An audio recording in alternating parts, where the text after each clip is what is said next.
আসসালামু আলাইকুম রহমতুল্লাহি ওয়া বারাকাতুহু। ইন্নাল হামদুলিল্লাহ ওয়াসসালাতু ওয়াসসালামু আলা রাসূলিল্লাহ।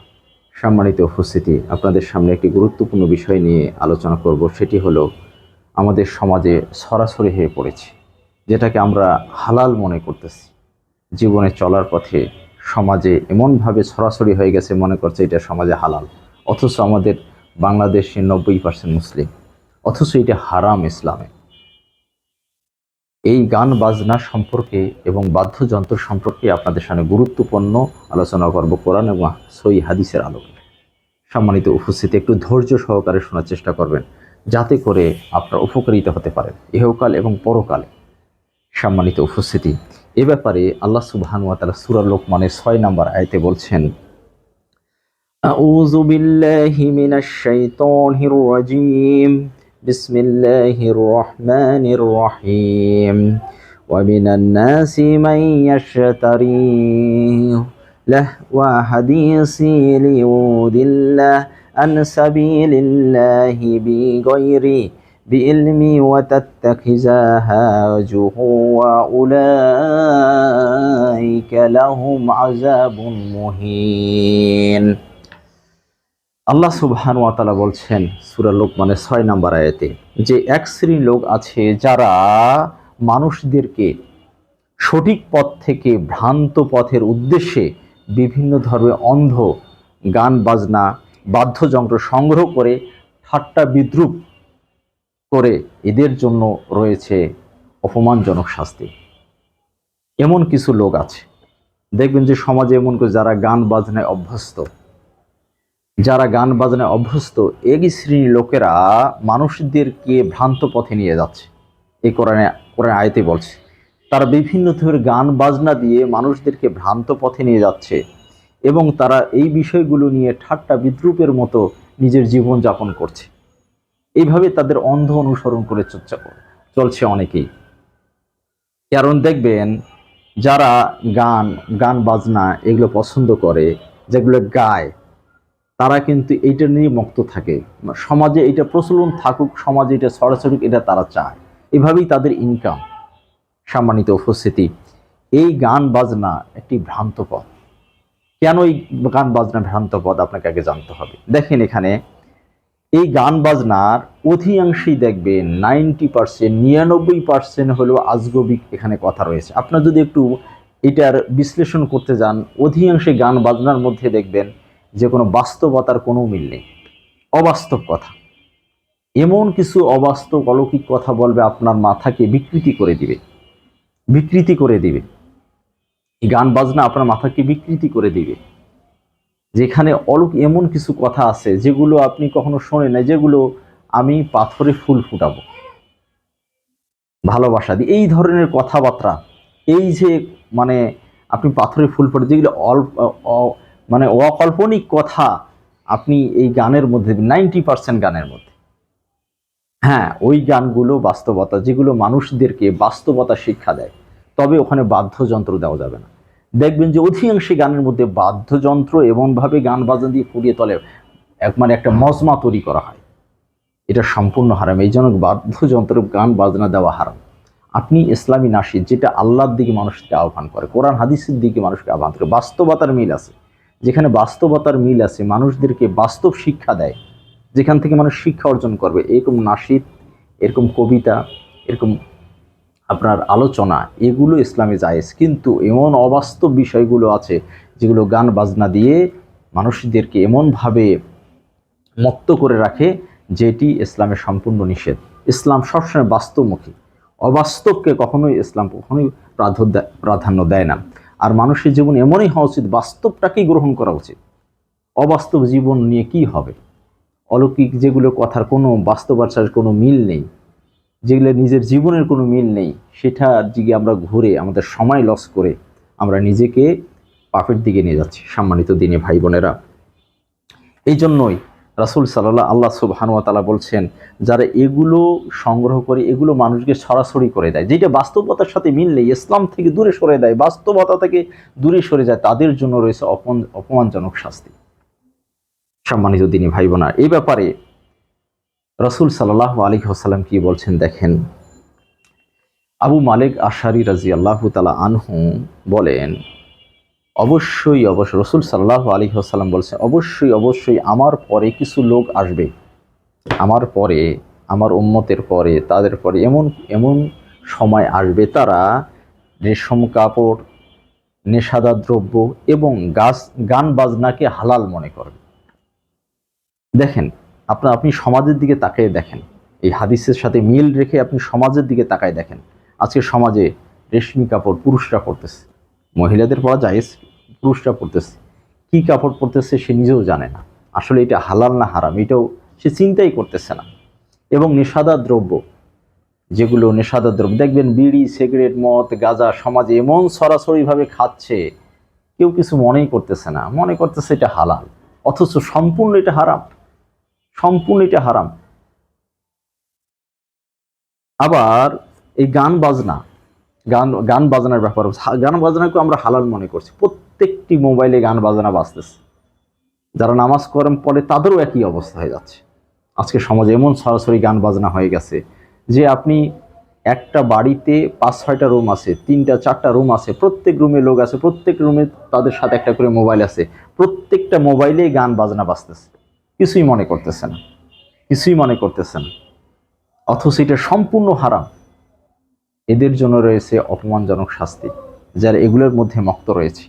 আসুন আরও কিছু হাদিস আছে, তাহলে আমরা বিস্তারিত বুঝতে পারবো যে গান বাজনা কত ক্ষতিকর এবং কত ইসলামে কত বড় নিষিদ্ধ কাজ। এই ব্যাপারে আরেকটি হাদিস ইবনে আব্বাস রাদিয়াল্লাহু তাআলা আনহু হতে বর্ণিত, রাসূল সাল্লাল্লাহু আলাইহি সাল্লাম বলেন, নিশ্চয় আল্লাহ তাআলা মদ ও জুয়া সব ধরনের বাদ্যযন্ত্রকে হারাম করেছে। তাহলে ইসলামে এটা হারাম, ইসলামে এটি হারাম। মদ, জুয়া, বাদ্যযন্ত্র, দেখবেন যে যারা জুয়া খেলে তারা মদও খায়, যারা দেখবেন যে বাদ্যযন্ত্র বাজায় তাদের মন মানসিকতার বিকৃতি হয়ে যায়। তা দুইটার মধ্যেই তারা, যারা মদ, জুয়া এবং বাদ্যযন্ত্রের মধ্যে পড়ে আছে, দেখবেন যে অধিকাংশ সমাজে যারা এগুলো কাজে লিপ্ত, তারা সব সময় দেখবেন যারা মদ, জুয়া এবং এদের সাথে গান বাজনার সম্পর্ক রয়েছে। আবার যারা গান বাজনা করতেছে তাদের সাথে মদেরও সংযুক্ত রয়েছে। এই জন্য মদ জুদের সম্পূর্ণ এটি হারাম করেছে ইসলাম। সম্মানিত দিনী ভাই বোনেরা, আরেকটি গুরুত্বপূর্ণ হাদিস, একটু ধৈর্য সহকারে শুনি, একটু ধৈর্য সহকারে শুনি।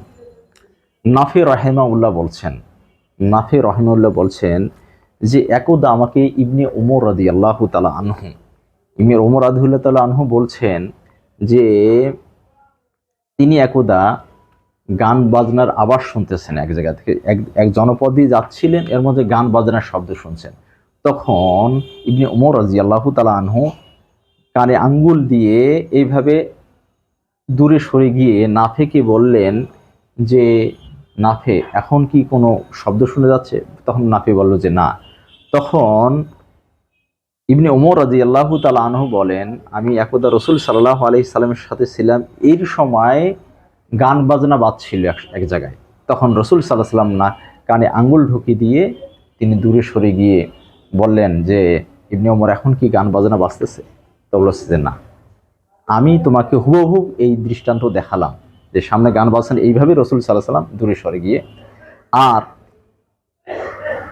এই হাদিস থেকে বোঝা যায় যে গান বাজনা আপনার যখনই আপনার সামনে আসবে বা আপনার কানে আসবে, তখন আপনি কানে আঙ্গুল দিয়ে দূরে সরে যাবেন, দূরে সরে যাবেন। কারণ গান বাজনা এমন কিছু কথা বলে, কাল্পনিক কথা বলে, আপনার মস্তিষ্ককে বিকৃতি করে দিতে পারে, ওইটার দিকে আপনি আকর্ষণীয় হয়ে যেতে পারেন। এই জন্য দেখবেন অধিকাংশেই যারা এগুলোর সাথে মক্ত, ওইগুলোর প্রতি আকর্ষণ হয়ে থাকে।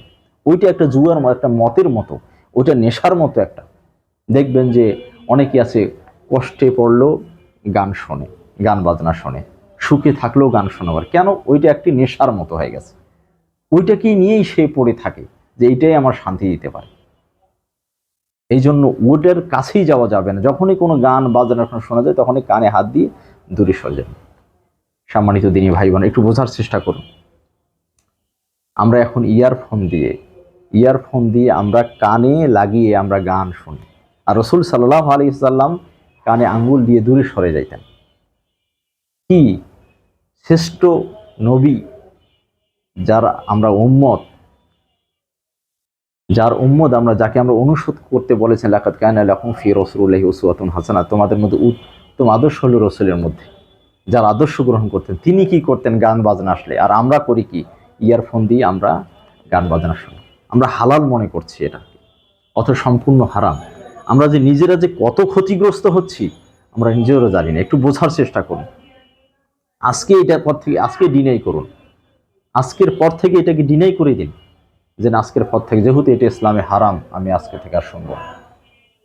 কিয়ামতের আমার অপমানজনক শাস্তির আমি এটা আল্লাহ, তুমি আমাকে হেফাজত করো এখান থেকে। আল্লাহর কাছে দোয়া করুন, আল্লাহর কাছে দোয়া করুন, কোরআন পড়ুন, হাদিস পড়ুন, কোরআন পড়ুন, হাদিস পড়ুন। দেখবেন বাংলা অনুবাদ সহকারে কোরআন পড়ুন, তাফসির পড়ুন, হাদিসগুলো পড়ুন, দেখেন আপনার মন মানসিকতা কত ভালো হয়ে যাবে। আপনি এগুলো থেকে দূরে সরে যান। সম্মানিত দিনী ভাই বোনেরা, অবশ্যই এই বিষয়গুলো থেকে সতর্ক থাকতে হবে। আরও গুরুত্বপূর্ণ হাদিস, আরও 2-3টা হাদিস আছে, একটু ধৈর্য করে সহকারে শোনেন, ইনশাল্লাহ আপনার কাজে লাগবে, ইনশাল্লাহ আপনার কাজে লাগবে। হযরত আনাস রাদিয়াল্লাহু তাআলা আনহু বলেন, রাসূল সাল্লাল্লাহু আলাইহি সাল্লাম বলেছেন, সহিহ হাদিস, বলেছেন যে যখন আমার উম্মত নেশাদার দ্রব্য পান করবে, নেশাদার দ্রব্য খাবে, পান করবে এবং নায়িকা এবং গায়িকাদের নিয়ে নাচ গানে মত্ত থাকবে, নাচ গানের মধ্যে মত্ত থাকবে, তাদের 3টি গজব নেমে আসবে। ওই সমাজে 3টি গজব নেমে আসবে, তাদের ওপর 3টে গজব নেমে আসবে। 1 নাম্বার হলো বিভিন্ন এলাকায় ভূমিধস দেখা দিবে, বিল্ডিং ভেঙে পড়বে, মাটি সরে যাবে, ভূমিকম্পন শুরু হবে। কি কারণে? বিভিন্ন এলাকায় এরকম ধস হবে, তারা গায়িকা, নায়িকা, মদ, জুয়া নিয়ে দেখবেন যে মস্তি করতেছে, এই সময় তাদের মধ্যে এই গজবটা নিয়ে আসবে। আজকে সমাজে দেখেন প্রত্যেকটি ঘরেই 5টা রুম আছে, প্রত্যেকটি রুমে একটা করে মোবাইল, টিভি রেখে তারা গানে মত্ত রয়েছে।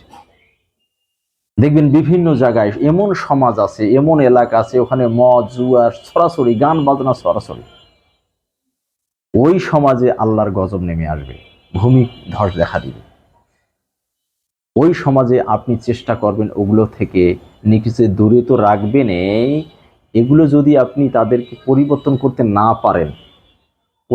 করতে যদি না পারেন, তাহলে আপনি ওই এলাকা থেকে চলে যাবেন। যে কোনো সময় এই এলাকায় গজব নাজিল হতে পারে, যে কোনো সময় এই এলাকা থেকে গজব নাজিল হতে পারে। ওই জন্য ওই এলাকা থেকে আপনি দূরে সরে যাবেন, বাড়িঘর দখলে বিক্রি করে চলে যাবেন। যদি আপনি ওই এলাকা পরিবর্তন নাই করতে পারেন, চেষ্টা করেন, বলে যাবেন যে এই জন্যই আমি এখান থেকে চলে যাচ্ছি, তোমাদের তোমাদের বাদ্যযন্ত্র, এই গান বাজনা, এই সমাজটা এত নষ্ট হয় যার কারণে আমি এখান থেকে, যে কোনো সময় এখানে গজব নাজিল হতে পারে, অথবা আমি এই গজবে পতিত হতে চাই না। 1 নাম্বার বললাম। 2 নাম্বার হচ্ছে তাদের ওপর এমন এক জাতির পক্ষ থেকে অত্যাচার নেমে আসবে, ওই জাতির ওপর অত্যাচার নেমে আসবে। কিভাবে অত্যাচার নেমে? বহির্বিশ্বে থেকে তাদের ওপর অত্যাচার নেমে আসতে পারে, রাষ্ট্রপক্ষ থেকে তাদের উপর অত্যাচার নেমে আসতে পারে, সমাজে দাঙ্গা সৃষ্টি হতে পারে। দেখবেন যে সরকারের পক্ষ থেকে জুলুম চাপিয়ে দেওয়া হতে পারে। দেখবেন যে কারেন্ট নাই, দিনে 24 ঘন্টার মধ্যে 10 ঘন্টায় কারেন্ট নাই, 20 ঘন্টায় কারেন্ট নাই, গ্যাস লাইন নাই, বিভিন্ন ধরনের সমাজে মনে করেন যে আপনার নিরাপত্তা নেই, বিভিন্ন ধরনের যে মানুষের উচ্ছৃঙ্খল সমাজ, এই ধরনের বহির্বিশ্ব থেকে বিভিন্ন চাপ সৃষ্টি হবে, অনেক রকমের বিপদ আপদ আপনার জীবনে অত্যাচার নেমে আসবে যদি ওই সমাজটা, কারণ যে দেশের নেতা থাকবে সেই যদি মদ গান বাজনায় উদাসীন হয়ে থাকে, তাহলে ওই সমাজের কি হতে পারে? একটু চিন্তা করুন। যখনই এরকম সমাজে এরকম কিছু আসবে, তখনই ওখানে অত্যাচারী শাসকও নেমে আসবে, বহির্বিশ্ব থেকে আসবে, বিভিন্ন ধরনের সব জায়গা থেকেই আপনি অশান্তির মধ্যে থাকবেন। আল্লাহ সুবহানাহু ওয়া তাআলা আমাদের হেফাজত করুক, নাউযুবিল্লাহ। সম্মানিত উপস্থিতি, 2 নম্বর। 3 নম্বর হলো যে এই পাপের কারণে ওই সমাজের মানুষের আকার আকৃতি বিকৃতি ঘটবে, সমাজের দেখবেন, এখন সমাজে দেখেন মানুষের মন মানসিকতা এমন বিকৃতি ঘটছে। কারণ যখন নেশা নেশা খাবে, যখন গান বাজনায় মতো থাকবে, সে তো মানুষ আর থাকলো না, তার মন তো থাকবে উদাসীন। একটু ভুলের কারণে হত্যা করবে, একটু মানে 19-20 হলেই আপনাকে মেরে ফেলবে, 19-20 হলেই সমাজে বিশৃঙ্খলা দেখা দিবে। তখন তাদের আকৃতি বিকৃতি হবে, যে মানুষ না, দেখতে হবে মানুষ, কিন্তু তার অন্তরটা হবে শয়তানের, অন্তরটা হবে মানে শয়তান পরিচালনা করছে। একটু উলট পিলট হইলেই দেখবেন মারামারি, কাটাকাটি, খুন খারাপি সমাজে শুরু হয়ে গেছে। আল্লাহ তাআলা আমাদের এই সমাজ থেকে, আমাদের এই বিষয়গুলো থেকে আমাদের হেফাজত করুন। সম্মানিত দিনী ভাই বোনেরা, একটু সতর্ক হন। যদি ওই সমাজে আপনি নিজে পরিবর্তন করার না চেষ্টা করেন, শুরুতেই চেষ্টা করবেন নিজের পরিবারকে আগে রক্ষা করার চেষ্টা করবেন, নিজের সন্তানদের চেষ্টা করবেন, নিজের ছেলে মেয়েকে ওখান থেকে বিরত রাখার চেষ্টা করবেন। দরকার হলে ওই এলাকা থেকে হিজরত করে চলে যাবেন। যদি দেখেন যে না, আমি সমাজ পরিবর্তন করতে পারছি না, তখন আপনার ছেলে মেয়েকে নিয়ে আপনি দরকার অন্যত্রই আপনি হিজরত করবেন, অন্য জেলায় চলে যাবেন, অন্য এলাকায় চলে যাবেন, যেখানে ওই এলাকার পরিবেশটা ভালো, সব এলাকার অধিকাংশ মানুষ নামাজ কালাম পড়ে, অধিকাংশ মানুষ ইসলাম পালন করে। ওই এলাকায় যাবেন, খুঁজলে আল্লাহর কাছে দোয়া করবেন যে আল্লাহ তুমি আমাকে ব্যবস্থা করে দাও।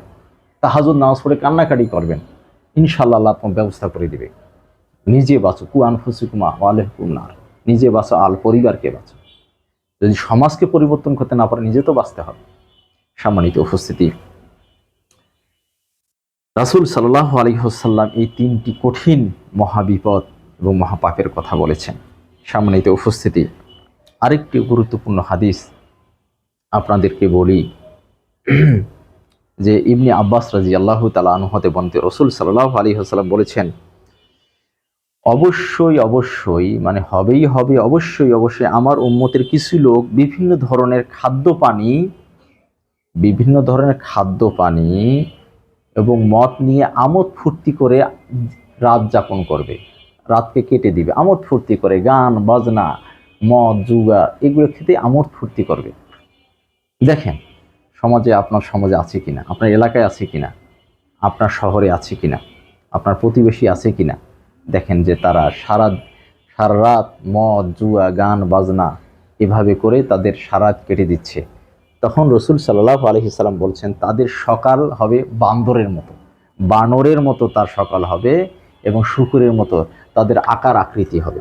হতে পারে তাদের আকার আকৃতি বান্দরের মতো, শূকরের মতো, হতে পারে তার আচার আচরণ হবে বান্দর এবং শূকরের মতো।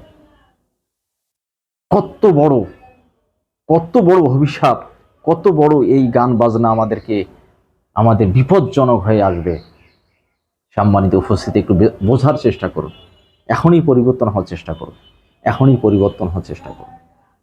এই আলোচনা শোনার পর থেকেই আপনি আল্লাহর কাছে দোয়া করেন, আল্লাহ তুমি আমাকে পরিবর্তন করুন, পরিবর্তন করার চেষ্টা করুন, আল্লাহর কাছে দোয়া করুন। আল্লাহ দেখবেন একটা আপনার জন্য একটা পথ দেখাই দিবেন আল্লাহ সুবহানাহু ওয়া তাআলা। সম্মানিত উপস্থিতি, লাস্ট হাদিস, শেষ হাদিসটা বলেই সমাপ্তি করব। একটু ধৈর্য সহকারে শুনুন। ধৈর্য, আমরা অনেক সময় অনেক কাজ ব্যয় করি, অনেক কাজে, একটু ধৈর্য সহকারে শুনলে দেখবেন যে এই ব্যাপারে আমি পুরো একটি দার্স নিয়ে আসছি, যাতে করে আপনার গান বাজনা সম্পর্কে আপনার পুরো আলোচনাটা আপনার বুঝতে পারেন। যদি আমি অত শুদ্ধ ভাষায় বুঝাতে পারছি না বা আমার ওরকম জ্ঞান নেই, তারপর আমি যতটুকু বোঝানো চাই, আমি সহিহ হাদিস থেকে আলোচনা করছি, আমার কথা না, আমার কথা আল্লাহ এবং আল্লাহ রাসূলের কথা, আমার কথা না। অতএব একটু ধৈর্য সহকারে শোনেন। আরেকটি গুরুত্বপূর্ণ হাদিস, এটা বলেই শেষ করব। আবু মালিক আশারি রাদিয়াল্লাহু তাআলা হতে বর্ণিত, রাসূল সাল্লাল্লাহু আলাইহি ওয়াসাল্লাম বলেছেন, আমার উম্মতের কিছু লোক আছে মদের নাম পাল্টিয়ে ভিন্ন নামে মদের নাম রাখবে, মানে মদের নাম পাল্টিয়ে ভিন্ন নামে মদের নাম রাখবে, এবং তারা গায়িকা নায়িকাদের নিয়ে তাদের উগলো দিয়ে সম্মান প্রদর্শন করবে। দেখেন না, গান বাজতেছে, মদের পেহালা বসে আছে, তারপরে নাচানাচি করতেছে, তখন আল্লাহ তাআলা তাদেরকে ভূমি ধসের মাধ্যমে তাদেরকে একদম দাবিয়ে দিবে। নাউজুবিল্লাহ, আল্লাহ তাআলা আমাদের হেফাজত করুন। সম্মানিত উপস্থিতি, এই যে হাদিসটা বললেন যে আমার উম্মতের কিছু লোক আছে মদের নাম পাল্টিয়ে রাখবে, আপনি আমাদের সমাজে দেখেন এমন কোল্ড ড্রিঙ্কস আছে, এমন কোল্ড ড্রিঙ্কস আছে, আসলে এগুলোর মধ্যে অ্যালকোহল আছে কিনা আপনি নিশ্চিত না হওয়া পর্যন্ত ওটা আপনি খাবেন না। এমন কিছু পানি আছে, স্বাভাবিক যদি মনে করেন পেপসি, কোকা কোলা, আরও অনেক যে এই ধরনের পানিগুলো আছে, যদি দেখেন যে ল্যাবে পরীক্ষা করে যে এটার মধ্যে অ্যালকোহল নেই, নেশার কোনো উপস্থিতি নেই, তাহলে আপনি খাবেন। তবে আপনার যদি সন্দেহ যুক্ত হয় যেন এগুলোর মধ্যে থাকতে পারে, এগুলোর মধ্যে থাকতে পারে, তখন আপনি এটা পরিত্যাগ করবেন। রাসূল সাল্লাল্লাহু আলাইহি ওয়াসাল্লাম বলছেন, যখনই তোমরা কোনো সন্দেহ বিষয় দেখতে পাবা তখনই তুমি এটা পরিহার করবা, সন্দেহ মুক্ত থাকার চেষ্টা করবা। আর যদি সন্দেহহীন মধ্যে তুমি পড়ে যাও আর ওইটাই গ্রহণ করো, তাহলে অচিরেই তুমি হারামের মধ্যে পড়ে যাও। এই জন্য যখনই আমি খাবো কি খাবো না, এটা দিচ্ছে কি দিয়ে খাবো না, না খেলে কি বাঁচা যাবে না? বাঁচা যাবে না। এই জন্যই অবশ্যই এগুলো দিয়ে খেয়াল রাখবেন যে এই ধরনের জিনিস দিয়ে সম্মান দেওয়া হবে। নেতাদের সম্মান দেওয়া হচ্ছে, নায়িকা আইনে নেতাদের সামনে গান বাজনা করতেছে, আর এগুলো দিয়ে পেপসি, কোকা কোলা, হোন্ডা, আমি বলতেছি না যে এগুলো হারাম হয়ে গেছে, তারপর এটা দেখতে হবে ল্যাবে পরীক্ষা করে, যে যদি এটা হারাম না হয়, হালাল হয়, আপনি খাবেন। তবে আপনি যদি সতর্কমূলক হন, তাহলে ইনশাল্লাহ এগুলো থেকে বাঁচতে পারবেন।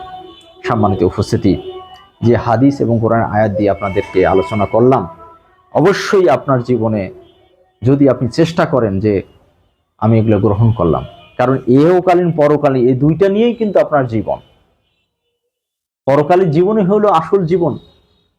আল্লাহ সুবহানাহু ওয়া তাআলা বলছেন, বাল তুসিরুনা হায়াতুদ দুনিয়া ওয়াল আখিরাতু খায়রু ওয়া আবকা। তোমরা পার্থিব জীবনকে বেশি প্রাধান্য দিচ্ছ, এই পার্থিব জীবনকে বেশি প্রাধান্য দিচ্ছ, অথচ পরকালের জীবনেই তো উত্তম জীবন। পরকালের জীবনেই তো উত্তম জীবন, পরকালের জীবনেই তো উত্তম জীবন, তোমরা ওইটা কি প্রাধান্য দাও বেশি? আল্লাহ সুবহানাহু ওয়া তাআলা আমাদেরকে এই ধরনের গান বাজনা, মদ, জুয়া থেকে আল্লাহ তাআলা আমাদের হেফাজত করুন। নাউযুবিল্লাহ।